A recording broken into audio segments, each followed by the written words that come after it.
Enggak, kalau gue itu gue akui itu gue salah sama Bang Hotman. Gue udah minta maaf beberapa kali. Dan gue merasa diri gue tuh adalah junior yang songong sama senior. Makanya gue, Bang Hotman, berkali-kali gue minta maaf sama Bang Hotman. Jadi sekarang kan gue udah bukan kuasanya Bang Rasman lagi. Jadi gue nggak mau dikait-kaitkan dengan kuasa Bang Rasman. Biarkanlah konflik interestnya mereka berdua yang menjalankan gitu. Kalau gue sama Bang Hotman sekarang udah kembali fitroh. Gue memaafkan Bang Hotman, ya mudah-mudahan gue juga dimaafkan oleh Bang Hotman. Ya, jadi artinya di sini gue juga nggak mau dia juga sebagai public public figure yang memang menjadi parameter gue ya, sebagai advokat gitu ya. Jadi gue nggak mau juga dia kan istilahnya salah satu pengacara yang menjadi inspirasi gue gitu. Gue nggak mau juga menjatuhkan dia gitu. Jadi gue minta maaf lah atas kekeliruan gue nggak nyalin Bang Hotman kok. Atas kekeliruan gue selama ini sama Bang Hotman gue minta maaf. Dengan tulus di bulan puasa ini gue minta maaf. Dan gue udah nggak pernah, udah nggak mau nyenggol-nyenggol dia lagi. Oh, berarti ya abang sebenarnya di sini juga sedikit klarifikasi juga soal ya abang di sini yang namanya bulan puasa berarti udah mau lagi ada perseteruan gitu. Ya sebenarnya sih gue udah lama udah ngelupain itu gitu. Waktu kemarin kan sempat seminggu lebih tuh gue. Gue tenang nih. Gue setelah gue minta maaf pas bulan puasa kemarin kan gue udah tenang. Tahu di IG-nya ada yang lapor, Bang, kan IG gue diblokir Bang Hotman. Bang tuh masih aja tuh Bang, lu di state sama Bang Hotman. State apa lagi? Gue liat anjir gue gue bales lagi gitu loh. Akhirnya setelah kesini gue udah enggak. Gue anggap itu canda-candaan aja gue sama Bang Hotman. Makanya Bang Hotman gue diceritain gue sebagai Sultan Uranium palsu lah apa, gue ketawa-ketawa aja gitu, ngakak. Jadi akhirnya gue dengan Bang Hotman itu bukan kebencian yang tumbuh, jadi hanya bercandaan itu. Bercandaan, rasa sayang akhirnya, rasa apa ya? Gue sama Bang Hotman tuh merasa bersalah gitu loh. Jadi ya Allah, gue ini biar gimana kan tuh orang tua gitu loh, senior gue gitu. Gue kok ngelunjak banget gitu loh. Akhirnya gue introspeksi diri gitu. Gue introspeksi diri ke depannya, gue nggak seperti itu lagi. Ya gue perbenahi diri gitu loh. Dan gue merasa bersalah banget. Gitu, gue merasa bersalah. Bang, kemarin juga Bang Hotman kan kayak pas saat ditemui kan ya itu tadi kan beliau klarifikasi bahwa ya Firdaus tuh kan masih junior saya gitu, Iya. terus nggak selevel sama saya gitu terus ya yang tadi bilang maksudnya dia duluan yang nyenggol, kalau bukan abang duluan yang nyenggol dia juga nggak bakalan kayak gitu. Kalau dibilang nggak selevel, ya jelas jauh bumi dan langit lah. Hotman Paris udah 40 tahun lebih jadi pengacara, gue baru 10 tahun, baru 11 tahun ya pengacara. Artinya ya jauh gue di bawah dia gitu loh. Tetapi gue ini memberanikan diri untuk mencoba, karena gue pegang kuasa kan, mencoba untuk melawan Bang Hotman gitu. Kalau berbicara masalah kelas, jauh Pak, gue sama Hotman Paris. Levelnya lebih high-nya Bang Hotman kan gitu. Buktinya berita acara sumpah gue dibekukan tanpa sidang etik. Artinya kan linknya Bang Hotman kuat banget kan gitu. Artinya politik hukumnya Bang Hotman lebih tinggi daripada gue gitu loh. Walaupun politik hukum gue juga ada, jujur mungkin kalau bukan gue lawannya Bang Hotman udah renyek Pak. Patah-patah juga. Kalau sekelas gue lawan Bang Hotman patah-patah juga gitu. Abang mengakui ya Gue akui politik hukumnya Bang Hotman itu oke banget. Dan gue akan terus belajar. Itulah pertemanan yang bilang tadi. Itulah kita punya inventarisir perkawanan tadi.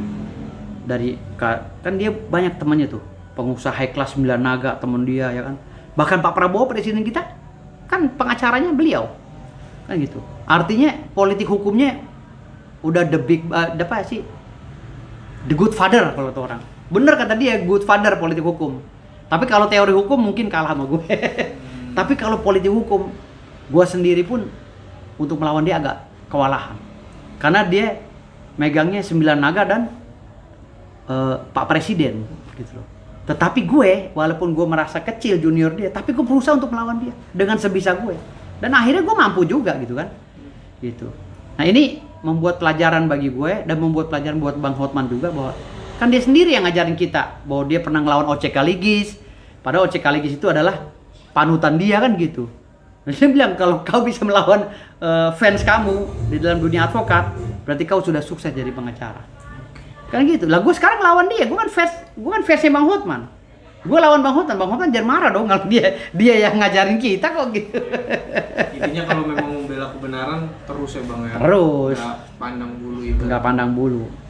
Bang, boleh tahu masih bang apa yang mendasari abang? Maksudnya sekarang kan mungkin abang sadar ya, tentang perseteruan abang dan bang Hotman itu kan saat ini ya tak kunjung usai gitu, masih terus berlanjut. Apa sih yang mendasari abang tuh yang berpikir oh ya gue tahu gue salah. Sekarang gue udah mengakui kesalahan gue. Kalau kemarin kan abang kan masih ini ya masih. Iya, karena kan gue gedek gitu loh, gue masih diomongin di TikToknya gitu, di Instagram. Sebenarnya kan gue udah berhenti seminggu.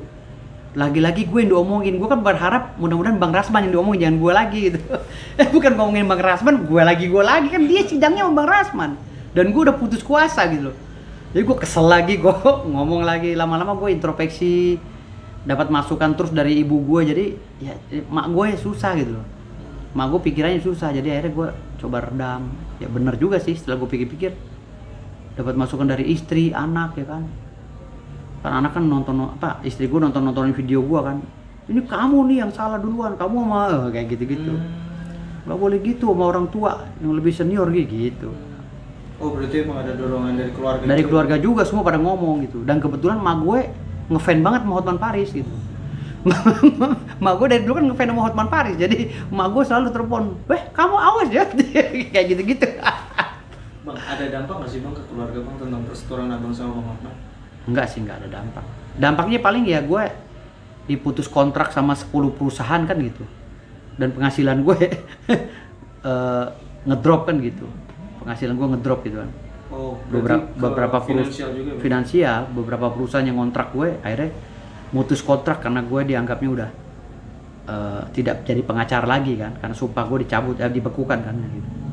Ya gue nggak marah sama Bang Hotman, gue nggak marah sama Rasman, gue nggak marah. Ya itu konsekuensi kerja. Jadi gue bilang sama istri gue, konsekuensi kerja. Gue bilang begitu. Ya kita harus jalanin gitu. Bang, kedepannya berarti abang mungkin akan seperti apa bang dengan Bang Hotman? Kalaupun memang nanti Bang Hotman masih menyindir abang gitu, abang akan berlaku? Enggak lah, gue nggak nanggepin lagi. Udah nggak mau nanggepin lagi, biar aja lah. Walaupun Bang Hotman menghina gue, nyindir gue enggak. Udah enggak lah, gue anggap dia senior gue. Itu good teacher di dunia pengacara. Ya. Karena gue dari dulu ngefans sama dia kan gitu. Kalau Bang Hotman nonton, mungkin apa yang akan abang sampaikan? Ya Bang Hotman Paris, sekali lagi untuk yang sekian kali saya minta maaf ya atas kekhilafan saya, ya kekeliruan saya atau kesalahan saya selama ini pada Bang Hotman. Mudah-mudahan Bang Hotman Paris menerima pintu maaf saya dan Bang Hotman Paris menganggap biasa lagi lah. Bang Hotman tetap pada kasus-kasus yang lain yang ditangani. Ya, saya juga fokus kepada dunia seni saya atau dunia advokat saya nanti ke depan insya Allah ya. Ya kalaupun ada kuasa lagi, saya ditunjuk kuasa untuk melawan Bang Hotman, saya mungkin lebih soft ya, nggak kayak kemarin barbar gitu. Mungkin saya lebih soft lagi dan ini buat pelajaran bagi saya.